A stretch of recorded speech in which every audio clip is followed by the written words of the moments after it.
کہنے لگی میں تمہیں کیا بتاؤں، میں نے ایک شخص دیکھا، مجھے لگا جیسے 14ویں کا چاند ہی کپڑے پہن کے زمین پہ آ گیا، ظاہر الوضاء ابلج الوجہ، چمکتا چہرہ۔ میں پورا آپ کو ایک اور حدیث بھی ساتھ جمع کر لیتا ہوں۔ عظیم الہامہ، خوبصورت سر، بڑا شدید و سواد الشعر، سیاہ کالے بال، عظیم الہامہ، سر خوبصورت گولائی میں، واسع الجبین، کھلا ماتھا، ازہر اللون، کلیوں جیسا خوبصورت رنگ، چمکتا ہوا۔ پھول میں چمک تھوڑی ہو جاتی، کلی میں زیادہ ہوتی، کلیوں جیسا رنگ، چمکتا ہوا۔ ازج الحواجب، یہ بڑے خوبصورت گول۔ تو میرے نبی کی اللہ نے ایسے خود بنا دی، ایسے پورے چلتی ہوئی یہاں تک آتی تھی۔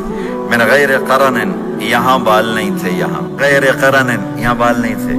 بینہما عرق یدرہ الغضب، یہاں ایک وین تھی، وین، جب آپ کو غصہ آتا تھا تو آپ غصے کو برداشت کرتے تھے، نکالتے نہیں تھے، برداشت کرتے تھے، تو وہ یہاں ایسے ایسے ایسے ایسے ایسے ایسے حرکت کرنا شروع کر دیتی تھی، تو اس سے پتہ چلتا تھا کہ اللہ کے نبی غصے میں بیٹھے ہوئے ہیں۔ فی عینیہ دعج، آنکھ بڑی خوبصورت، موٹی، سیاہ، اشکل، لمبی، اہدب، یہ بال بڑے لمبے، اکحل، بغیر سرمہ کے سرمہ لگا ہوا، انجل، ابرج، اہدب، احوج، ادعج، اکحل، یہ سب نام میرے نبی کی آنکھوں کے ہیں کہ اللہ نے ایسی خوبصورت آنکھ کائنات میں اور کسی کو نہیں تھی۔ حسین آنکھ تھی، اس میں باریک سرخ دھاریاں تھیں، اور سیاہی سیاہ تھی، سفیدی سفید تھی۔ جب آپ آنکھ اٹھا کے کسی کو دیکھتے تھے، کوئی آپ کی آنکھوں میں آنکھیں نہیں ڈال سکتا، سب ایسے ہو جاتے تھے۔ اس لیے میرے نبی یوں نہیں دیکھتے تھے، لوگ ایسے دیکھتے تھے۔ جل نظرہ الملاحظہ، ایسے جب کبھی آنکھ اٹھتی تھی پھر سب آپ کے سامنے یوں ہو جاتے تھے، کوئی آپ کے چہرے پہ نظر نہیں ڈال سکتا تھا۔ فی اشفارہ وطف، خوبصورت خوبصورت بال، اخن العرنین، ناک تھوڑا سا یہاں سے اٹھا ہوا، یہاں سے باریک، لہو نور یعلوہ، یہاں نور نظر آتا تھا، اسے چمکتا ہوا چمکتا ہوا۔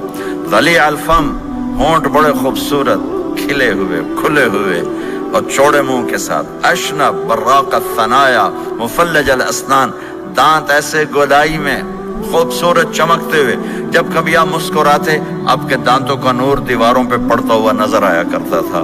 ایسے حسین دانت تھے ہمارے نبی کے کہ دانتوں سے نور نکل کے دیواروں پہ پڑتا ہوا نظر آتا تھا۔ یہ 4 دانتوں میں تھوڑا فاصلہ تھا، باریک سا فاصلہ تھا، اس میں سے ایسے روشنیاں نکلتی تھی آپ کے مسکراہٹ کے دوران۔ سہل الخدین، یہ گال آپ کے نہ ایسے نیچے کہ کمزور ہوں، نہ ایسے ابھرے ہوئے کہ برے نظر آئیں۔ کف اللحیہ، داڑھی بڑی خوبصورت گھنی، نیم گھنگریالے، اور داڑھی میں سر میں 14 سفید بال تھے، اور ایک روایت میں 20 سفید بال تھے۔ اور کأنہ عنقہ جید دمیہ، اور آپ کی یہ گردن مبارک سراہی کی طرح لمبی اور خوبصورت گولائی میں، جیسے کسی نے گھڑ کے آپ کی گردن کو بنایا ہوا ہو۔ اور آواز میں جادو، فی صوتہ سحل، آواز میں جادو، آواز میں کشش، آواز میں گرفت۔ طفیل بن عامر ایک بڑے عرب سردار ہیں، وہ مکے میں آئے، لوگوں نے کہا ایک جادوگر ہے جس کو سناتا ہے اس کا ہو جاتا ہے، تم اس کے نہ سننا۔ انہوں نے ڈر کے اپنے کان میں روئی ڈال لی کہ میں سنتا ہی نہیں۔ طواف کر رہے تھے، آپ پہ نظر پڑی، آپ نماز پڑھ رہے تھے ایک طرف کھڑے ہو کر، تو نظر پڑی تو کھچ گیا دل، تو کہنے لگے من ہوا، یہ کون ہے؟ تو مکے والوں نے کہا ہوا یہ وہی جادوگر ہے۔ تو طفیل کہنے لگے میری جی میں آیا، تو اتنا بڑا سمجھدار آدمی ہے، یہ اتنا خوبصورت انسان میرے خیال میں جادوگر نہیں ہو سکتا، میں اس کی سنتا ہوں، اگر اچھی بات ہوگی تو لے لوں گا، غلط ہوگی چھوڑ دوں گا۔ تو طواف پورا کر کے آپ کے پاس آ کے بیٹھ گیا، آپ نے سلام پھیرا، تو طفیل کہنے لگا ما تقول یا محمد، کیا کہتے ہو محمد، کچھ سناؤ۔ تو آپ نے چند جملے بولے، ان الحمد للہ احمدہ واستعینہ واؤمن بہ واتوکل علیہ، من يهده الله فلا مضل له ومن يضلله فلا هادي له. تو وہ تڑپ گئے. میرے آپ کے لیے کوئی کشش نہیں ان کلمات میں ترجمہ بھی کر دوں تو کوئی کشش نہیں، لیکن وہ عرب سمجھنے والے وہ کہنے لگا اعد فقط بلغنا قاموس البحر، ارے ذرا دوبارہ سنانا، تیرے ایک جملے نے 7 سمندر کا پانی پی لیا ہے.